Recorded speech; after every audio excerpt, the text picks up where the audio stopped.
नमस्कार, आप देख रहे हैं फाइनल कट और मैं हूं आपके साथ आशा सरमाल। चलिए शुरुआत करते हैं। भाजपा के राष्ट्रीय महासचिव तरुण चुग ने आज सुरनकोट के बफलियाज इलाके का दौरा कर वहां पर आयोजित जनसभा को संबोधित किया। तरुण चुग अपने सहयोगियों के साथ हवाई मार्ग से सुरनकोट पहुंचे, जहां भाजपा नेताओं व कार्यकर्ताओं ने उनका जोरदार स्वागत किया। इसके बाद वे सड़क मार्ग से बफलियाज रवाना हो गए और इसके साथ ही उन्होंने लोगों से अनंतनाग राजौरी सीट से ही जम्मू कश्मीर अपनी पार्टी के उम्मीदवार जफर मनहास को समर्थन देने की अपील कर दी। इस सीट पर 25 मई को लोकसभा चुनावों का मतदान होने जा रहा है। भाजपा की सुरनकोट से party incharge doctor Shahnaz Ganai सहित भाजपा के कई अन्य नेता भी इस मौके पर मौजूद थे। आज बहुत बड़ा खुशी का मुकाम है हम सब भारतीय जनता पार्टी के कारकुनों के लिए। आज हमारी पार्टी के नेशनल जनरल सेक्रेटरी जनाब तरुण चुग साहब, जो जम्मू कश्मीर और तेलंगाना रियासत के इंचार्ज हैं, वो बफलियाज की सरजमीन पे आए और अपने वर्करों से खिताब किया। और आज जो जज्बात और वलवला भारतीय जनता पार्टी के कारकुनों में हमने यहाँ देखा, वो बहुत बड़े जज्बात के साथ, बलबले के साथ जो है अपने लीडर का स्वागत करने, उनको खुशामदीद कहने आज यहाँ बफलियाज की सरजमीन पे थे। और खुशी की बात यह भी है कि आज एक बहुत बड़े नौजवानों ने बड़ी तादाद में और बहनों ने भारतीय जनता पार्टी का दामन थामा और वो वादा बंद है कि भारतीय जनता पार्टी को जमीनी सतह पे वो मजबूत करेंगे। मैम, कुछ जॉइनिंग्स भी हुई है? जी हाँ, मैंने बताया कि यूथ ने खास तौर पे, क्योंकि नौजवान आज जानता है कि उसके बेहतर मुस्तकबिल के लिए, उसके अच्छे आने वाले रोशन मुस्तकबिल के लिए वाहिद भारतीय जनता पार्टी ऐसी जमात है जो उनको अच्छा एक रोशन मुस्तकबिल दे सकती है।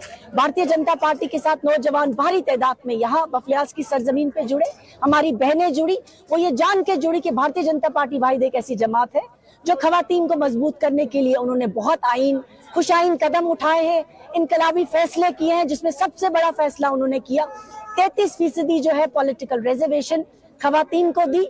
आज के बाद आप पंचायत के लेवल पे, चाहे वो तीनों टेयर है, पंच से लेके सरपंच से बीडीसी डीडीसी, आप भारी तादाद में खवातीन को देख रहे हैं। आने वाले वक्त में आप असेंबली में देखेंगे, बिल पास हो चुका है, भारतीय जनता पार्टी की सरकार ने किया। 33% जो है असेंबली में, पूरे मुल्क की तरह जम्मू कश्मीर में भी जो है वो खवातीन की आवाज गूंजेगी, उसके साथ साथ पार्लियामेंट में भी। देखिए, आज यहाँ पर workers meeting Bharatiya Janata party के जो नेशनल जनरल सेक्रेटरी हैं श्री तरुण चुग जी की आमद पर बफलियाज मेन चौक में रखी गई।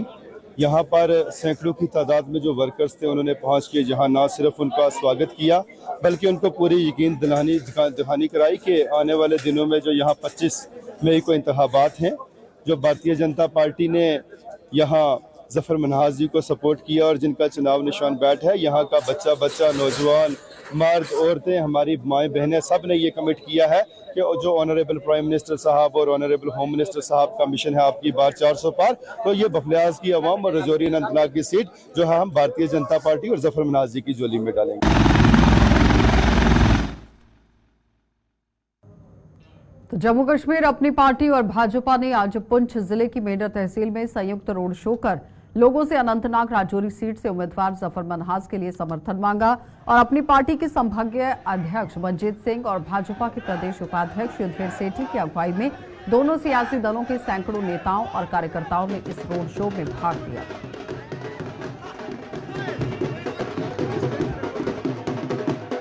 परिवारवाद की राजनीति यहाँ महबूबा परिवार, एनसी परिवार या कांग्रेस के लोग करते थे, जिन्होंने जगीर बना के रखा था।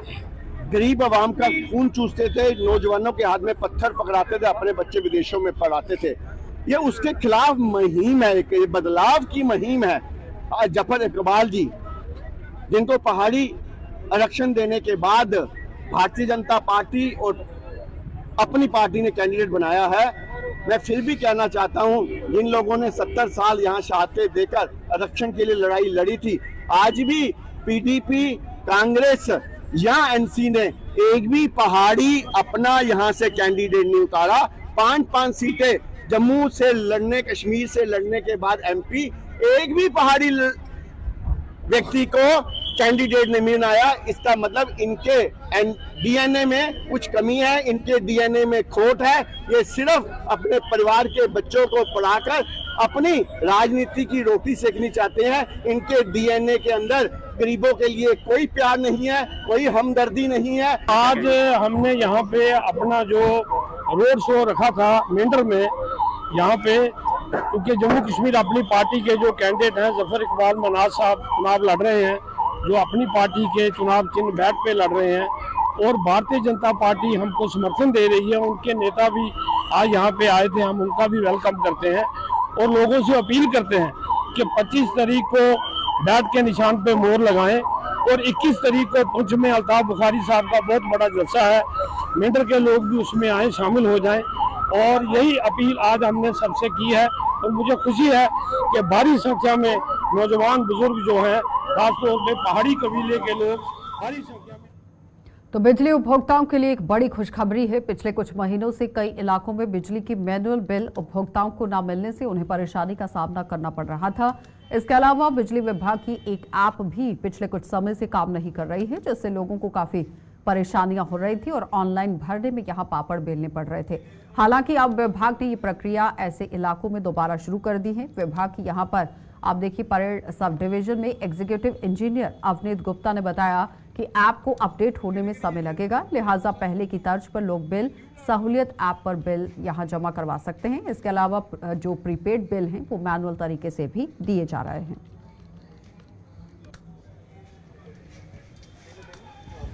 दो दिन महीने एक्चुअली मार्च 20 को हमारा सॉफ्टवेयर अपडेशन होनी थी आईटी में, तो वो सॉफ्टवेयर अपडेशन का चल रहा है हमारा, तो उसके कारण लोगों को बिल नहीं आए क्योंकि नया सॉफ्टवेयर हमारा यूज़ हो रहा है। तो BS स्मार्ट अभी वर्क नहीं कर रही है, तो जो पुरानी बिल सहूलियत ऐप है उस पर आप जाके पे कर सकते हो, उसमें आपके बिल शो हो रहे हैं। आप M-Pay पे भी पे कर सकते हो, ये सिर्फ BS स्मार्ट आप अभी चल नहीं रही है, उस पर वो अभी काम हो रहा है, वो भी उसमें टाइम लगेगा, थोड़ा 1 महीना और लगेगा और नई ऐप आएगी, नया एक आएगा, उसमें पे कर सकेंगे। बिल दिए जा रहे हैं, मैनुअली दिए जा रहे हैं, जिनके अभी कुछ मीटर प्रीपेड हुए हैं, कुछ नहीं हुए हैं। जो पोस्टपेड में है वो मैनुअली दिए जा रहे हैं, जो प्रीपेड है वो अभी BS स्मार्ट से पे होते थे, वो लोग भी अब बिल सहूलियत से पे कर सकते हैं। हाँ, खुश भी हैं, तो कुछ खुश हैं कुछ नहीं है, ये तो लोगों पर ही डिपेंड है ना। तो जैसे लोग कितना आज है 1600-1700 बिल है। किस एरिया का? न्यू प्लाट का। आज सारा पहुंच जाएगा उनके पास? नहीं, आज नहीं पहुंचेगा, कल परसों तक पहुंच जाएगा। कल परसों तक। साल 1.5 साल क्यों लग गया ये पता नहीं सर, ये डिपार्टमेंट वालों को पता। पहले लोग ऑनलाइन जमा करवाते थे। जी, फिर उसमें दिक्कत आ गई। पता नहीं सर, हम तो मुलाजिम है ना, जैसे गवर्नमेंट करी हमने वैसे ही करना। ठीक है। पिछली इन्होंने 2023 में जनवरी 24 में बिल आ गया हमारे को एक 860 रुपये का बिल आ गया। हाँ, हैरान हो गए कि क्या 860 कैसे आ गए, ग्राउंड का बिल कैसे। दफ्तर आकर बात की, उन्होंने बोला ये एप्लीकेशन लिख कर देखो, पता करते हैं जी। एप्लीकेशन लिख कर दे दी इनको, इन्होंने कोई कार्रवाई नहीं की, देखते रहे, साल निकल गए ऐसे ही। उसके बाद भी जाकर हमको अब जब मैं लड़के को बोला कि इन्होंने कुछ करना तो है नहीं, जब ये 800 कुछ बात है जमा करवा दो, और 60 रुपये डाल के बिल बना 1942 रुपये, 1842 रुपये। अब नहीं, पिछला वो हमने 5 को जमा करवा दिया, 842 पे दे दिए इनको। उसके बाद अप्रैल का बिल आ गया 60 रुपये। 60 रुपये भी हमने 11/5 को जमा करवा दिए, ख़त्म हो गया। इस बार वो बिल आ गया 1930 रुपये बिल आ गया दोबारा। अब किसको पूछे अगर। तो राजौरी के ही दालोगड़ा इलाके में बहने वाली मनवर नदी में वीरवार को डूबे 2 श्रमिकों के शव आज बरामद कर लिए गए। ये दोनों मजदूर वीरवार को ही गर्मी से निजात पाने के लिए मनवर नदी में नहाने उतरे थे, लेकिन नदी से बाहर नहीं निकल पाए। वहीं गोताखोरों ने इनकी तलाश शुरू कर दी थी और आज सुबह फिर से चलाए गए और रेस्क्यू ऑपरेशन में ही इनके शव बरामद कर लिए गए। मृतकों की पहचान मोहम्मद तारिक और मोहम्मद इमरान के रूप में की गई, जो पुंछ जिले के रहने वाले थे और ये दोनों जम्मू पुंछ हाईवे पर जारी निर्माण कार्य में मजदूरी कर रहे थे। दलोगड़ा के नजदीक पानी में डूबकर 2 मजदूरों की मौत। राजौरी के दलोगड़ा इलाके में उस वक्त सनसनी फैल गई जब 2 मजदूर नदी की गर्मी की वजह से नदी का रुख किया और नदी के बीच में नहाते वक्त डूबकर उन दोनों की मौत हो गई है, जिनमें की शनाख्त मोहम्मद तारिक और मोहम्मद इमरान के तौर पर हुई और दोनों सरहदी जिला पुंछ के रहने वाले हैं, जो जम्मू पुंछ हाईवे पर रोड के काम चल रहा है, जहां मजदूरी कर रहे थे। इस तरह की खबरें निकलकर सामने आ रही है। बताया जा रहा है कि शिद्दत की गर्मी की वजह से दोनों मजदूरों ने नदी का रुख किया, जहां नहाते वक्त उनकी मौत हो गई। और ये एक सिलसिला पिछले कई अरसा से राजौरी के इलाके में देखने को मिला है, बिलखुसूस धलोगड़ा इलाका, जहां पर ये 2 नौजवानों की डूबकर मौत हुई है। हर बरस इसी इलाके में इस तरह की वारदातों का सिलसिला हमेशा देखने को मिलता है और इस बार भी गर्मी की वजह से 2 नौजवानों की डूबकर मौत हुई है। और बताया जाता है शिद्दत की गर्मी की वजह से दोनों मजदूर जो सड़क पर काम कर रहे थे वो नदी का रुख किया और नहाते वक्त नदी में डूब गए, जिसके बाद मकामी लोगों और पुलिस व दीगर एजेंसियों की मदद से उनकी डेडबाजी निकाल ली गई है। राहुल सूदन के साथ जमशेद मलिक। यहाँ के गांव टीडे खुर्द में भी बिजली के स्मार्ट मीटर्स का विरोध चरम पर पहुंच गया है। इस गांव में आज स्मार्ट मीटर लगाने आई सरकार की टीम की ही आप देखिए महिलाओं के गुस्से का किस तरह से सामना उन्होंने करना पड़ा। यानी कि सरकारी जो टीम पहुंची थी, लोग काफी आक्रोशित देखे गए, जिसमें महिलाएं आगे रही और महिलाओं के गुस्से का ये शिकार हुए हैं। महिलाओं ने सरकारी कामकाज को बाधित कर स्मार्ट मीटर लगाने आई हुई टीम से बदसलूकी की और उनके साजो सामान को भी छीन लिया। इसकी सूचना मिलते ही पुलिस और बिजली विभाग के अधिकारी मौके पर पहुंचे और इन महिलाओं को शांत कराने का प्रयास किया गया, लेकिन इन महिलाओं ने पुलिस और अधिकारियों का भी लिहाज नहीं किया और उनके साथ भी जमकर बदसलूकी की। हम नहीं लगाएंगे, लगाना नहीं है, क्योंकि इधर मेरे गांव में ना सभी गरीब औरतें हैं, इनका हस्बैंड 2-3 औरतें हैं जिनका नहीं है। अब 5,000 4,000 किराया आएगा, कहाँ से देगी? अब लोगों के घरों में ये औरतें जाती हैं, बर्तन साफ करती हैं, अपना घर का खर्चा चलाती हैं और मीटर लगाएंगे तो कहाँ से किराया देगी? इनके पास तो खाने के लिए कुछ भी नहीं है, तो बिल कहाँ से देगी बिजली का? छोटे बच्चे हैं मेरे, इतना किराया कितों जाएंगे? मेरा पति भी नहीं आ सकते, नहीं दुकान बने। किसान आंदोलन की मार्च से रेल यातायात बुरी तरह से प्रभावित हो गया है। खासतौर पर जो ट्रेनें उत्तर की ओर जा रही, यानी कि उत्तर दिशा की ओर अगर जो ट्रेनें जा रही हैं, वो ट्रेनें बुरी तरह से यहाँ आंदोलन की चपेट में है। यही कारण है कि उत्तरी छोर से दिल्ली और अन्य स्थानों पर जाने वाले यात्रियों को खासी परेशानियों का सामना करना पड़ रहा है और इसी क्रम में बीते कई दिन से रद्द चल रही कई रेलगाड़ियां आने वाले कुछ समय और आने वाले कुछ दिन तक बंद रहेंगी। इनमें 3 जो रेलें हैं शामिल रखी गई हैं। ये गाड़ियां रद्द होने से माता वैष्णो देवी की यात्रा पर आने वाले जो श्रद्धालु हैं उनका शेड्यूल पूरी तरह से गड़बड़ा गया है और भीषण गर्मी में जम्मू रेलवे स्टेशन पर डेरा डाले हुए सैकड़ों यात्रियों का हाल बेहाल हो रहा है। उन्होंने रेलवे प्रशासन और सरकार से जल्द इस समस्या का समाधान निकालने की मांग कर दी। प्रशासन से यही मांग है कि इसकी व्यवस्था ऐसे की जाए और ये जो किसान आंदोलन हो रहा है ये अदर स्टेट में तो मालूम ही नहीं है। हमको तो ये मालूम है कि किसान आंदोलन जो है वो ख़त्म हो चुका है। ये तो यहाँ आके मालूम पड़ा कि अभी पंजाब में चालू हो रहा है। ये तो अगर जितने भी स्टेट हैं वहाँ तो सबको मालूम है ख़त्म हो गया है, जिससे जो है हम जैसे पैसेंजर को तकलीफ़ हो रही है, परेशान हो रहे हैं, हमारी ट्रेन कैंसिल हो गई, हमारा नुकसान हो गया। नहीं, प्रशासन को तो ये करना चाहिए कि उनसे वो करें। आंदोलन वालों का तो एक अलग मुद्दा है, पर इसके लिए तुमसे बात कर सकते हैं। ये ट्रेन बहुत सारी कैंसिल भी हो, मेरी 2 ट्रेन कैंसिल हुई, अब ये तीसरी है, तो कोई रूट में बड़ी समस्याएं हो रही हैं। तो दोनों पक्ष को देखते हुए किसानों से बात ही हो और फिर ये सब चीज़ होनी चाहिए। 6 बजे मॉर्निंग से वेट कर रहे हैं, 4 बजे हम लोग घर से निकले उधमपुर से यहाँ पर, तो पहले से पता होता तो नहीं आते थे, हम लोग टाइम पर आ जाते, वो सब कुछ पता नहीं था। हम लोगों का तो हमारा कोई कसूर नहीं है ना, हम लोग का कोई प्रॉब्लम नहीं है, हमने कुछ किया नहीं, हमें तो छोड़ देना चाहिए, ट्रेन को तो एटलीस्ट जाने देना चाहिए। जो उनका काम, गर्मी बहुत है, मॉर्निंग से बहुत गर्मी है आज। सबसे पहले तो इतनी गर्मी है और यहाँ सरकार की तरफ से कोई फैसिलिटी नहीं है, कूलर होना चाहिए। रेलवे इतना बड़ा, सब सरकार का सबसे बड़ा पैसे का जो स्रोत है वो रेलवे है, इससे बड़ा कोई स्रोत नहीं है। रेलवे में कोई व्यवस्था नहीं है। टिकट 72 सीट होने के बाद उसमें 1-1 हज़ार लोग 500-500 300 लोगों को भर दे रहे हैं। वो पैसा कहाँ जा रहा है? सरकार कब इस पे ध्यान देगी? का कारण है वो किसान लोग आंदोलन किए हैं, तो इसके लिए तो कांग्रेस सरकार जिम्मेदार है, क्योंकि वो पंजाब से रिलेटेड है, वहाँ आम आदमी पार्टी की सरकार है, वो सब कांग्रेस से मिले हुए हैं। मोदी जी का अगर वहाँ सरकार होता तो उस पर जरूर तत्काल 24 घंटे के अंदर एक्शन लिया जाता। मोदी जी पे पूरा भरोसा है, हम लोग यूपी वाले हैं। स्टेशन पे कोई फैसिलिटी नहीं, आप देख लीजिए, कुछ पंखे ऐसे चल रहे हैं कि माने जैसे लग रहा है रेंग रहे हैं, चल नहीं रहे। तो वर्ल्ड हाइपरटेंशन डे पर जम्मू के जीएमसी अस्पताल की ओपीडी में आज एक कैंप लगाया गया। इस कैंप में हाइपरटेंशन के प्रति लोगों को जागरूक करने के साथ साथ उनके कुछ किस्म के यहां टेस्ट भी किए गए और कैंप में नर्सिंग छात्रों के अलावा अन्य स्टाफ के लोग भी नजर आए, जिन्होंने भाग लेते हुए लोगों को हाइपरटेंशन की बचाव के तौर तरीके बताए।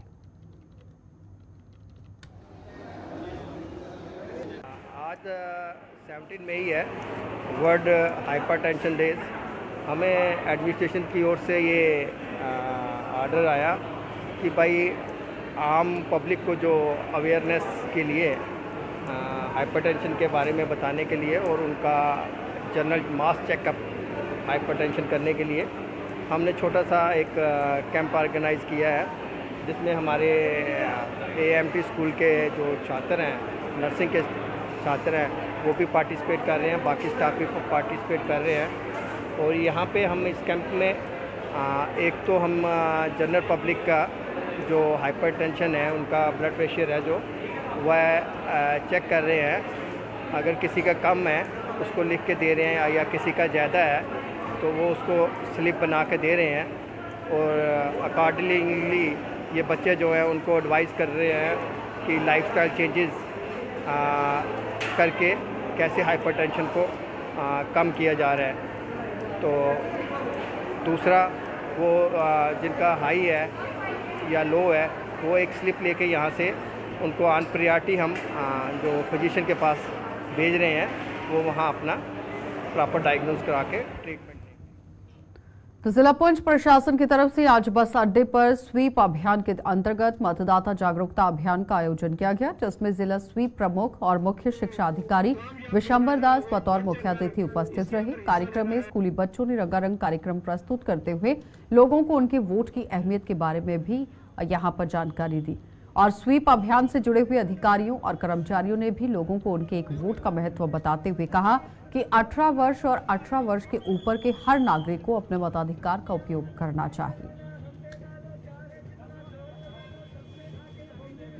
स्वीप की ओर से एक वोटर्स अवेयरनेस प्रोग्राम है। बेसिकली क्या होता है कि बस स्टैंड जैसी जगहों में आप लोग जानते हैं कि बहुत सारी जनता वहाँ पर आई होती है, बहुत सारे लोग होते हैं। तो ऐसे में इस आवाम को कैसे हम अवेयर कर सकते हैं वोटर्स के लिए कि अपना वोट डालें और भारी तादाद में मतदान हो, इसलिए डिपार्टमेंट ऑफ स्कूल एजुकेशन ने स्वीप के माध्यम से ये कल्चरल प्रोग्राम यहाँ पर करवाया है। इस तरह के कल्चरल प्रोग्राम पूरे डिस्ट्रिक्ट में हर जगह पर किए जा रहे हैं। मैं यही बोलना चाहूँगी कि ये जो शो हो रहा है वो इस चीज़ के लिए हो रहा है कि आप जितना हो सके मतदान करें, सही अपने नेता और अधिकार को चुनें, क्योंकि आपको पता ही है कि दुनिया में कितनी चीज़ें हो रही हैं। तो बस मैं यही कहूँगी कि ज़रूर वोट दें, क्योंकि वोट ही हमारा हक है, यही हक होता है। तो आप ज़रूर जाएं, सोए नहीं। ये आपको ही जागरूक करने के लिए हमारे क्राइसिस स्कूल के बच्चे ये छोटे आप ही लोगों के लिए परफॉर्म किए हैं, और भी कई सारे स्कूलों के बच्चों ने परफॉर्म किया आपको जागरूक करने के लिए। तो जितना हो सके मतदान दें और अपने भारत को और आगे और विजयी बनाएं। उधमपुर के दरसू पंचायत के पूर्व सरपंच द्वारा आवारा कुत्तों के चंगुल से छुड़ाए गए बार्किंग डियर को वन्य जीव संरक्षण विभाग के हवाले कर दिया गया। विभाग की टीम आज पूर्व सरपंच के आवास पर पहुंची, जहां इस बार्किंग डियर को वेटनरी सेंटर में प्राथमिक उपचार के बाद रेस्क्यू सेंटर ले जाया गया। और इस बार्किंग डियर की उम्र 4 महीने है, जो जंगल से अचानक रिहायशी इलाके में पहुंच गया था। दरसू इलाके में इस पर आवारा कुत्तों ने हमला कर दिया और जख्मी कर दिया था। पूर्व सरपंच इसे छुड़ाकर अपने आवास पर ले गए थे। ये सुबह फ़ोन आया हमें कोई 9 बजे एक्स सरपंच सुभाष जी का दरसू से, कि उन्होंने एक पाड़ा जिसको बार्किंग डियर कहते हैं उन्होंने पकड़ा हुआ है और जंगल से आके वो मतलब उन्होंने अपने पास रखा हुआ है। और इसको किसी डॉग्स ने काटा हुआ था इसकी पीठ पे, तो उन्होंने थोड़ा पानी शानी पिला के अपने पास रखा हुआ था। उसके बाद हमारी टीम पहुंचती है वहाँ, और हमने उसको मतलब उधर जाके उसको रेस्क्यू किया और वेटनरी हॉस्पिटल में जाकर थोड़ा इसको फर्स्ट एड की ज़रूरत थी वो दिलाई, और अब इसको रेस्क्यू सेंटर में ले आए। एक तो गांव वालों ने हमारी मतलब जानवरों की बहुत रक्षा करते हैं। वो हम उनको ये मैसेज देना चाहते हैं कि ये जंगली जानवर भी जानवर हैं, इनको पूरा ध्यान रखना चाहिए। अब ये अपना हैबिटेट छोड़ के नीचे आया था गांव में, तो उन्होंने बड़े प्यार से इसको रखा हुआ था, तो जिसको हमने रेस्क्यू कर लिया। जिला रियासी में धर्मनगरी कटरा के नजदीक आज पेश आए सड़क हादसे में 6 लोग घायल हो गए। ये हादसा कटरा टिकरी मार्ग पर चंबा गांव में तब पेश आया है जब कटरा से ही पहलगाम की ओर जा रही एक यात्री बस विपरीत दिशा से आ रहे एक टैंकर से टकरा गई। इस हादसे में बस में 45 यात्रियों में से जो सवार 6 यात्री हैं वो घायल हो गए हैं, जिन्हें स्थानीय लोगों ने तुरंत इलाज के लिए कटरा अस्पताल पहुंचाया। वहीं घायलों में से 3 यात्रियों को जम्मू के जीएमसी अस्पताल में रेफर कर दिया गया है। वो हम महाराष्ट्र से है, बारसी से, और हम क्या कहे कल वैष्णो देवी का दर्शन किया है और आज हम पहलगाम जा रहे थे और नैना मैडम बोल के विनर्स टूर है बोल उनके टूर के साथ हम जा रहे हैं, पहलगाम जा रहे थे आज। और जब हम रास्ते से अभी हम 10 मिनट भी नहीं हुए तो हमने छोड़ दिया था होटल और हम रास्ते में सामने से जो टैंकर है वाटर का वो सीधा हमारे गाड़ी पर आकर टकरा गया है। गाड़ी में तकरीबन 40-45 लोग होंगे और इनमें से 6 लोगों को लगा है, इनमें 3-4 लोगों को ज़्यादा लगा। हम 45 लोग गाड़ी में थे। हम श्रीनगर जा रहे टूरिस्ट है, सब लोग महाराष्ट्र से आए और वो सामने वाला जो टैंकर आया था वो सीधा हमारी गाड़ी की वॉल्वो गाड़ी थी हमारी, और वॉल्वो गाड़ी के सामने आया वो। हमारी गाड़ी वाले की कोई चूक नहीं है उसमें, लेकिन जो सामने वाला आया ना टर्निंग था उसकी वजह से वो हादसा हुआ। गाड़ी में 45 लोग थे, 6 लोगों को लग गया, उनमें से 4 लोग। चलिए फाइनल कट में फिलहाल इतना ही, इजाजत दीजिए, नमस्कार।